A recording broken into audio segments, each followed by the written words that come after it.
Le premier jour de cette croisade, qui a d'ailleurs pour thème crois au Seigneur Jésus-Christ et tu seras sauvé. Nous avions parlé des raisons de croire en Jésus. Nous avions parlé qu'il y avait 1001 raisons de croire en Jésus. Nous devons croire en lui parce que cet homme est le seul homme qui a proféré des paroles audacieuses, des paroles qu'aucun humain, depuis que le monde existe, n'a prononcées. Amen. Amen. Il a dit qu'il était le seul chemin qui conduisait à Dieu. Avant lui, aucun homme ne l'a dit. Et il est vrai qu'il est le seul chemin qui conduit à Dieu. Il a dit encore de la vérité. Il n'a pas dit qu'il était une vérité, mais il est la vérité. C'est-à-dire toutes les paroles des hommes avant lui, depuis que le monde est monde, ne sont que des mensonges. Et ces paroles seules sont la vérité. Ne voyez-vous pas que c'était un homme audacieux? Amen. Amen. Il a même dit qu'il était la vie. Alléluia. Amen. Ça veut dire qu'en dehors de lui, il n'y a pas de vie. Lui seul est la vie. Et s'il habite en toi, la vie habite en toi. Et s'il n'habite pas en toi, tu n'as pas de vie.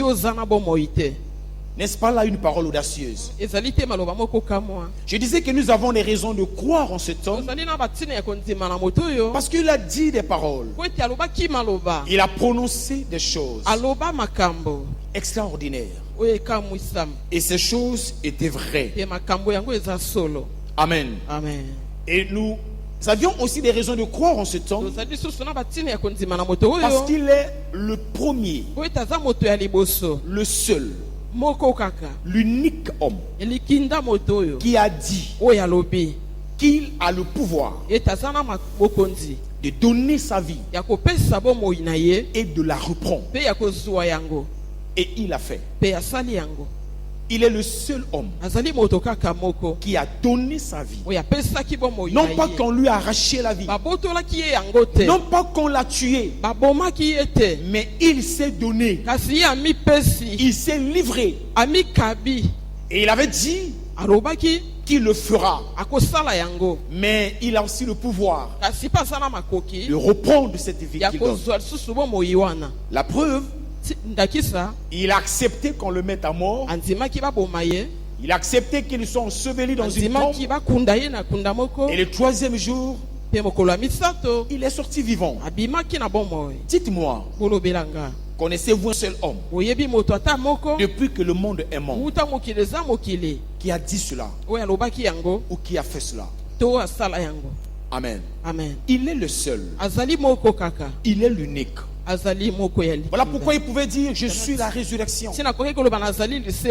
Il disait qu'il était la résurrection parce que non seulement il avait le pouvoir de donner sa propre vie et de la reprendre, mais il a le pouvoir de redonner la vie à ceux qui a perdu la vie. Il l'a prouvé. Il a ramené des morts à la vie. Le pire, un homme appelé Lazare était mort, mis dans le tombeau. 4 jours après, Jésus, la résurrection, est venu. Il a appelé par son nom. Il a dit Lazare sort. Et Lazare est sorti. Vivons. C'est une histoire vraie. Ce n'est pas le cinéma. C'est une vérité. Lui seul pouvait le faire. Voilà pourquoi, bien-aimés, nous avons des raisons de croire en cet homme. Le premier jour, j'ai présenté quelques éléments, peut-être pas toutes, quelques éléments qui pouvaient nous amener à croire en cet homme. Amen. Amen. Parmi lesquels les miracles qu'il a opérés. Il est le seul homme qui pouvait parler à une tempête. Et la tempête, elle écoute. Et la tempête, elle obéit. Il a fait. Il est le seul homme qui a marché sur les eaux. Les lois même de la nature. Pour les scientifiques, vous avez certainement entendu parler de la poussée d'Archimède, qui est une loi qui fait que tout corps physique qui a tendance à se placer sur l'eau, l'eau doit l'attirer.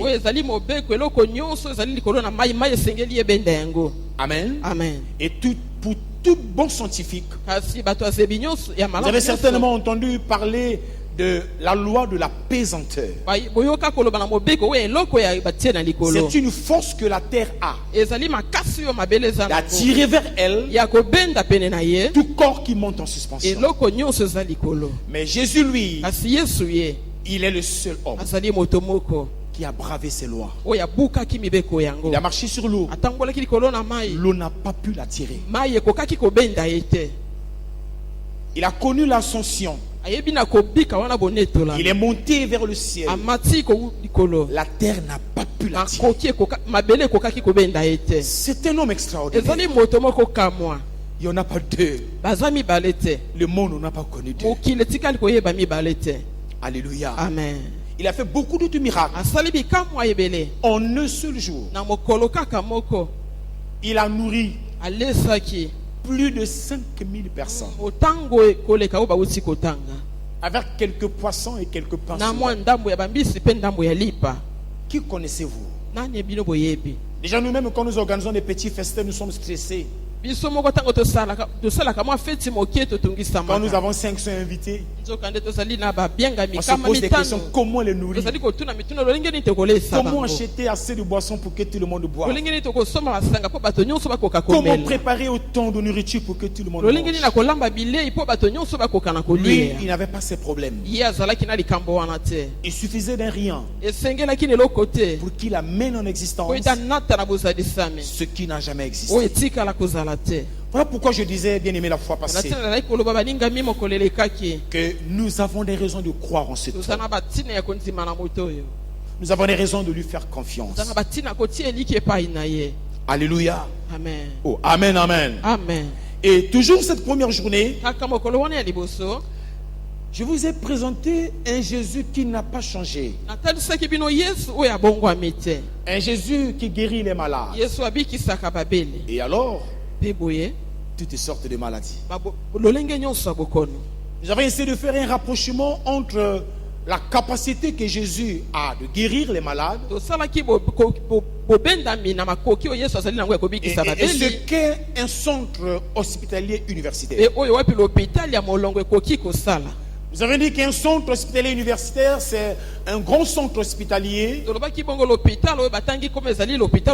y trouve toutes les spécialités de la médecine. On y trouve normalement tous les services. Amen. Amen. Oh, amen. Amen. Alors, Jésus à lui seul, il est bien plus qu'un centre hospitalier. Parce qu'il guérit tous les malades. Aucune maladie. Même les maladies que les centres hospitaliers sont incapables de guérir, lui, il est guéri. Je suis un jour allé au CHU. Je voulais faire un examen qu'on appelle le scanner. Et quand j'y suis arrivé, j'ai été surpris de constater que dans notre CHU, le scanner était en panne. J'ai été encore surpris un jour. Je devais me rendre au CHU, à notre CHU, pour faire une radiographie. Et j'ai été surpris de constater que la radiographie était en panne. On était obligé de m'orienter vers un autre centre, vers Blanche Gomez où la radiographie fonctionnait. J'ai fini par réaliser que la médecine de ce monde, quelle qu'elle soit, elle a ses limites. Mais le Jésus dont je vous ai parlé, il n'a pas de limite. Il guérit toute maladie. Voilà pourquoi nous avons des raisons de croire en lui. Il guérit même des maladies que les centres hospitaliers sont incapables de guérir. Aucun hôpital ne peut chasser un démon. Mais Jésus, lui, il est celui quand il vient, les démons tremblent. Même quand il n'a encore rien dit, les démons peuvent le supplier. Nous avons des raisons bien aimées de croire en ce temps, car il guérit toutes les maladies. Voilà pourquoi je disais que dans le CHU de Jésus, il y a un parfait service d'ophtalmologie. La preuve, nous l'avons vu guérir les aveugles. Quelqu'un dit Amen. Amen. Oh, Alléluia. Amen. Alléluia. Amen. Il a guéri les aveugles. Dans le CHU de Jésus, nous l'avions dit encore, il y a un parfait service de gynécologie. J'ai vu les services de gynécologie dans nos CHU. Les pauvres dames qui veulent seulement avoir des enfants. Mais les gynécologues de ce monde sont incapables de leur donner des enfants. Ils les ont gavés de produits pharmaceutiques. Sans succès. J'ai prié beaucoup de jeunes dames dans mon ministère. Sur 100% des jeunes dames pour lesquelles j'ai prié, si j'exagère un peu, 75% ont des problèmes gynécologiques. On a des problèmes de ventre, de douleurs de ventre qui ne finissent jamais. On a des problèmes chaque fois qu'ils doivent être dans leur état de femme et doivent souffrir pendant le nombre de jours que cela durera. Et jusque-là, les gynécologues ont atteint à ce sujet. Mais au CHU de Jésus-Christ, les problèmes gynécologiques sont réglés à l'instant. Une femme connaissait une perte de sang pendant beaucoup d'années. C'était quoi, 18 ans? 18 ans. 12 ans de perte de sang. Elle est obligée d'utiliser des services hygiéniques tous les jours. Et la Bible dit qu'elle était totalement ruinée. Et elle a souffert entre les mains des médecins. 12 années durant. Aucun gynécologue n'a pu trouver une solution à son cas. Mais quand elle a rencontré Jésus, son problème gynécologique était réglé. Parce que c'est Jésus dont je vous parle. Il guérit les malades. Voilà pourquoi nous devons croire en lui. C'est de lui que nous parlons. C'est lui que nous prêchons avec assurance, parce que nous connaissons qui il est. Amen. Amen. Alors aujourd'hui, en ce 5e jour de notre croisade, dans le thème, je le rappelle encore, crois au Seigneur Jésus-Christ, tu seras sauvé. Aujourd'hui, mes bien-aimés, je vais te parler exactement de ce que c'est que croire. Quelqu'un dit Amen. Amen. Ce que signifie croire au Seigneur Jésus-Christ. Qu'est-ce que cela veut dire? On l'entend souvent. Les prédicateurs le disent souvent.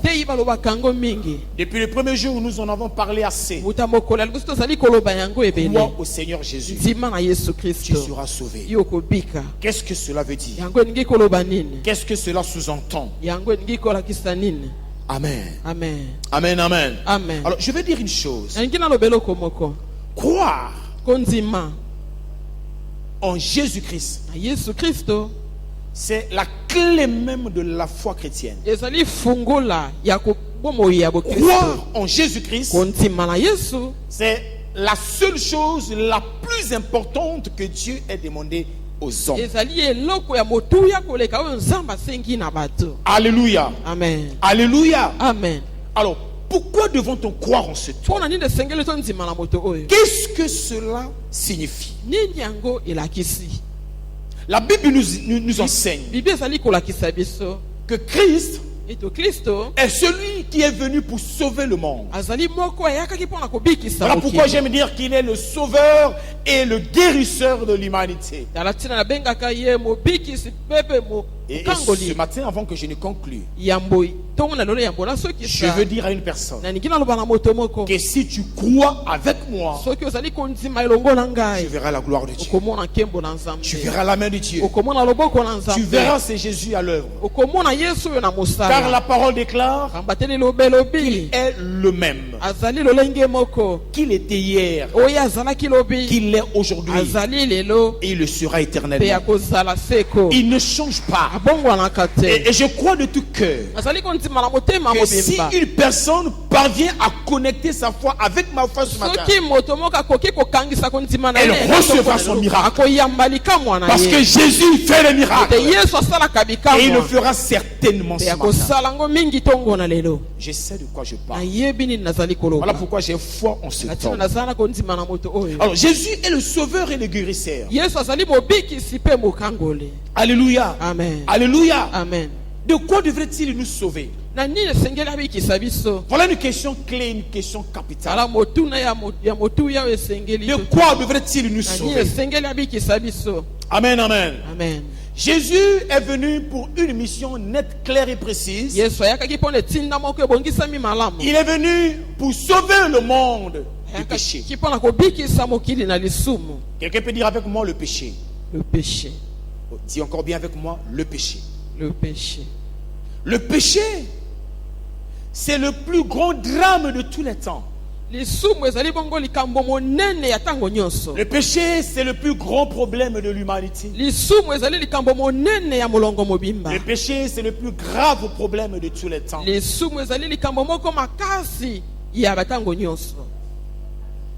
est un grand problème. Jésus est venu pour nous sauver du péché. Nous allons lire un texte dans Matthieu au chapitre 1er, du verset 20 au verset 21. Matthieu 1, verset 20 à 21. Dans ce texte, il est dit: il réfléchissait à ce projet quand un ange du Seigneur lui apparut en rêve et lui dit: Joseph, descendant de David, ne crains pas de prendre Marie pour femme, car l'enfant qu'elle porte vient du Saint-Esprit. Elle donnera naissance à un fils. Tu l'appelleras Jésus. C'est lui, en effet, qui sauvera son peuple de ses péchés. Amen. C'est lui, en effet, qui sauvera son peuple de ses péchés. Jésus est venu nous sauver de quoi? Jésus est venu nous sauver de quoi?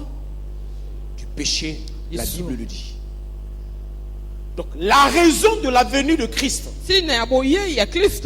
sur la terre, ce n'était pas pour régler les problèmes de notre société.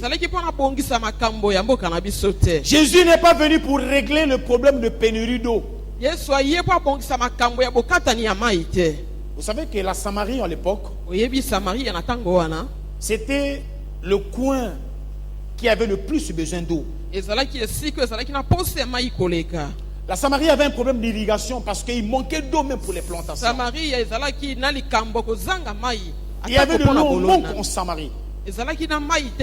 Mais Jésus étant venu sur terre, il n'a pas réglé le problème d'eau en Samarie. Il a encore au moins réglé le problème d'électricité. Comme je vois souvent Les enfants et même les grandes personnes, quand l'électricité part, ils crient « Oh Seigneur !» Jésus n'est pas venu régler le point de l'électricité. S'il était venu pour ça, Jérusalem serait électrifiée. Il n'était pas venu pour régler un problème d'adduction d'eau. S'il était venu pour ça, il devrait y avoir des robinets, il devrait y avoir le caresser en Jérusalem. Mais il n'était pas venu pour ça.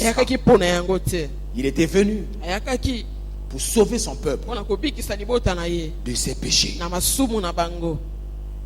Bien-aimés, nous avons le devoir de recadrer les choses. Nous avons le devoir de vous dire la stricte vérité sur la raison d'être de la venue du Seigneur. Il n'est pas venu pour te rendre riche.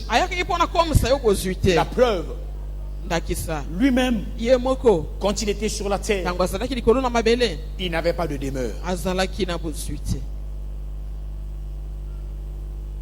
La Bible dit qu'il allait de lieu en lieu.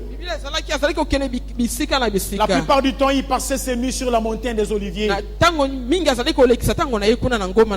chez certains de ses disciples. Et lui-même, il a déclaré, il dit le Fils de l'homme, il dit les renards ont des tanières, les oiseaux ont des nids, mais le Fils de l'homme n'a pas où reposer la tête. Si nous avons des maisons, glorifions Dieu. Mais ce n'est pas pour ça que Jésus est venu. Jésus est venu pour sauver son peuple de ses péchés. Jésus n'est pas venu pour régler vos problèmes de couple. Au temps de Jésus, il y avait des divorces. Au temps de Jésus, il y avait des célibataires. Au temps de Jésus, il y avait des belles jeunes filles qui attendaient impatiemment aller dans un foyer. Jésus n'était pas venu pour eux. Oh, quelqu'un dit Amen. Amen. Il était venu pour régler un grand problème. Un problème plus sérieux. Le problème du péché. Bien-aimé, je vous le redis encore. Le plus gros problème de l'humanité s'appelle le péché. Dieu a envoyé son Fils sur la terre pour régler ce problème. Le problème du péché. Dans Luc chapitre 2, à partir du verset 10 jusqu'au verset 11, la Bible nous dit, mais l'ange les rassura. N'ayez pas peur. Je vous annonce une nouvelle qui sera pour tout le peuple le sujet d'une très grande joie. Un sauveur vous est né aujourd'hui. Alléluia. Amen. Dans la ville de David. C'est lui le Messie. Le Seigneur. Il est ici question d'un ange qui s'adresse aux bergers. Les bergers qui étaient en train de garder leurs troupeaux dans les savanes. Et alors qu'ils étaient là, un ange apparaît. Ils étaient surpris de voir l'ange. Ils ont tremblé, ils ont eu peur. Mais l'ange leur a dit, n'ayez pas peur. Il dit, n'ayez pas peur. Ne tremblez pas. Je vous annonce une nouvelle qui sera pour tout le peuple le sujet d'une très grande joie. Et remarquez le superlatif qui est mis en évidence. Une très grande joie. L'ange était porteur d'un message. Et c'est par là que nous réalisons que les anges sont des messagers de Dieu. Ils ne sont pas des dieux. On ne doit pas les adorer. Ils sont les esprits au service de Dieu en faveur des élus de Dieu. Il a porté une très bonne nouvelle. Mais quelle était la nouvelle? C'est qu'un sauveur venait de naître. Il devait sauver de quoi? On ne peut être sauveur que si on est capable de sauver de quelque chose. Est-ce que quelqu'un est d'accord avec moi? Amen. Alléluia. Amen. On peut sauver une personne de la noyade. On peut sauver une personne de la maladie. Mais lui, ce sauveur qui était venu, il était venu pour sauver son peuple. Et on dit c'est une très grande nouvelle et un sujet d'une très grande joie. Mais pourquoi ça devait être un sujet de joie? Parce que effectivement le peuple vivait dans un drame. Et le drame c'était le péché. Mon frère, ma soeur, le péché c'est le plus gros drame de ta vie. Le péché c'est la plus grande cause de tes problèmes. Le péché c'est le plus gros problème que tu as. Et Jésus est le seul qui soit venu pour te sauver du péché. Quelqu'un dit Amen. Amen. Là, ce sont des anges qui le certifient. Mais les apôtres le certifient aussi. Dans 1 Jean chapitre 4 verset 14. 1 Jean 4 14, l'apôtre Jean dit: nous l'avons vu de nos yeux. Et nous en parlons en témoin. Le Père a envoyé son Fils pour être le sauveur du monde. Le Père, c'est Dieu. Il a envoyé son Fils, c'est Jésus, pour être le sauveur du monde. Mais sauver de quoi? Du péché. Parce que même pour Dieu, le péché était le plus gros problème de l'humanité. On dit souvent au gros mot les grands remèdes. Quelqu'un est d'accord avec moi? Amen. Au gros mot, au gros remède. Jésus est le plus grand remède que Dieu a envoyé pour le plus grand mal qui existe. Et ce mal s'appelle le péché. Jésus est venu nous sauver du péché. Est-ce que je parle à quelqu'un? Amen. Alléluia. Le même apôtre Jean le dit encore. Dans 1 Jean 3, 4, 5. 1 Jean 3, 4, 5, il dit: celui qui commet le péché viole la loi de Dieu. Car le péché, par définition, c'est la violation de cette loi. Or, vous le savez, Jésus est apparu pour ôter les péchés. Jésus est apparu pourquoi? Pour ôter les péchés.